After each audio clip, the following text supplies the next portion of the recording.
about men these days. I want to talk about your approach to women, because you're banging ring girls. You're making women fall in love with you, is how you put it.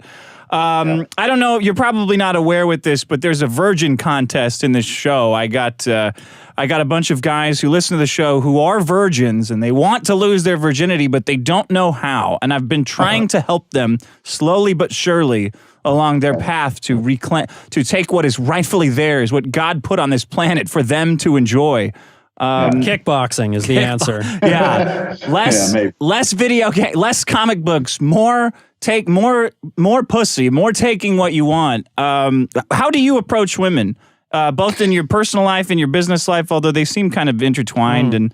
Yeah, they are a bit intertwined, but there's a lot of things about women that everybody already knows, and there's a lot of stereotypes which are absolutely true. And women are, I believe that just as much as men are in competition with each other, women are in constant competition with each other. And what they want is they want a guy they can show off to other girls. They want a guy they can brag about. That's the basis of it. So if the more girls want you, the more girls are going to want you. And this is it's like a spiral, isn't it? So it's super easy at the top, and it's super hard at the bottom. It's a positive feedback loop. Yeah. Yeah, the more girls, so me and Tristan, if we go to the club here in Romania, if we go to the club, we will bring 10 girls minimum. And we will do that because we'll end up with more girls. Yeah. Because all the other girls in the club are like, well, these two dudes, all those hot chicks, who are these guys? Yeah. And it's just the nature of females. They're inquisitive, and they kind of like the idea of men that are in demand. This is just how it goes. So the more women you have, every guy knows that when you've got a girlfriend, it's easy to cheat. And as soon as you're single, you can't find anything to fuck. It's just the way it is. This is the way the world works. You know? So how can a regular guy do that? Other guys can't bring in world championship belts and supercars and cam whores. How does a regular guy put this in? Because I agree with you that it's not even making yourself look great to her. It's making her think that she could stack you up against her friends. That is even more valuable.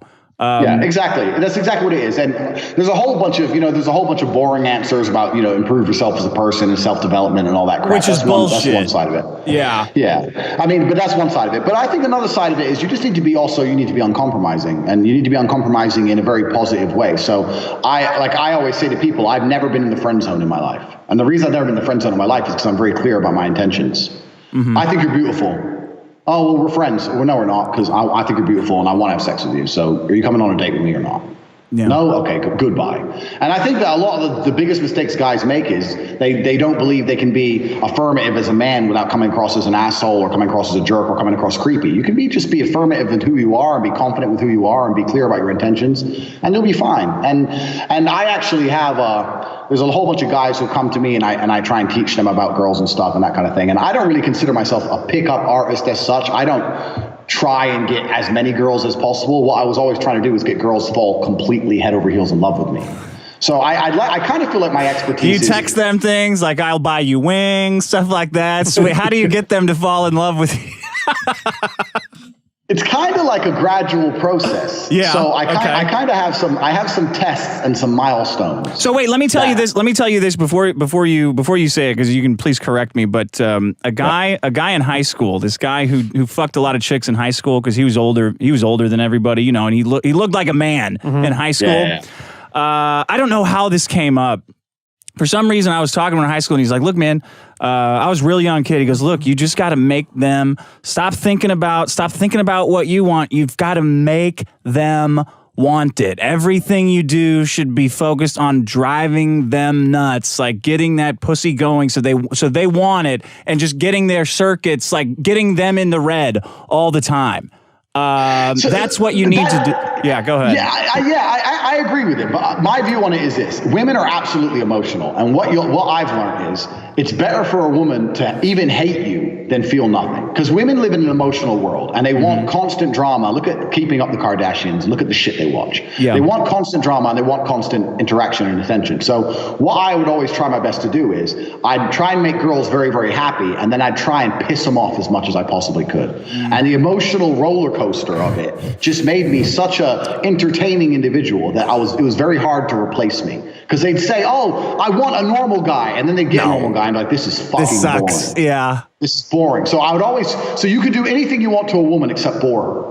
So I would literally do, I'd arrange dates and not turn up, or I'd accuse her of cheating with absolutely zero basis and start throwing her shit out the door for no reason, or I'd fuck her best friend, or anything to just make her furiously angry, because women are controlled by emotion. So if she's furiously angry at you, you are still the only man she's thinking about. Yeah. So, yeah, like one way or another, and obviously there's a line. I'm not saying be a dickhead, but I'm saying you just need to understand that you need to always give a female an emotion, whether a positive one or a negative one. There's always clever and interesting ways to do it. I still do that now. So one of my ex-girlfriends about 3 years ago, she's fucking smoking hot. She's on that Tate Limited page. There's me in a Lambo, and she's sitting next to me. She's got blonde hair, green eyes. I haven't spoken to her for about 2.5 years. So I text her today, and it's like, what do you say after 2.5 years? So my opening line was, I just messaged her and said, I'm tired of you cheating on me. And she's like, what? I was like, I know you're talking to other men. We're supposed to be together forever. I'm tired of this. And she's like, you're fucking crazy. I haven't seen you in 2.5 years. You're crazy. But if I just stick to you're a bad girl, you're cheating, it's all your fault, you're the reason we broke up, she ends up getting so annoyed and pissed off, sending me these pages and pages of texts. But that's better than not messaging me at all. And before you know it, she's gonna get fucked again, because that's just how it goes. So I kind of like prod them all the time. That was kind of my tactic, you know. It's like a gambler, like a gambling addict. The more they dump into the machine, the more they have to dump into the machine. Like, well, I texted this guy this giant thing, and he hasn't seen it my way yet. So I'm going to send him another 10 pages, re-explaining myself that what he needs to do is.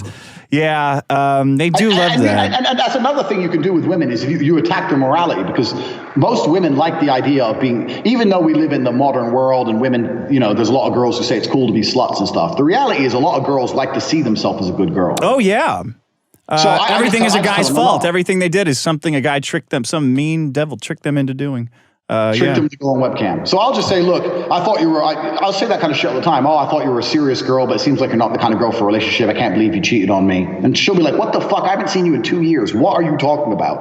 But then she has to defend her morality as an individual now. Sure. So now she has to work. She's going to be trying very hard to convince me that she didn't cheat, and that, even though I've just completely made it up, and I know it's just complete bullshit. But, it's kind of like if someone's going to sit and talk to you long enough, you'll get your way. If she's going to keep texting me, she's going to get fucked. There's no other way about it. So.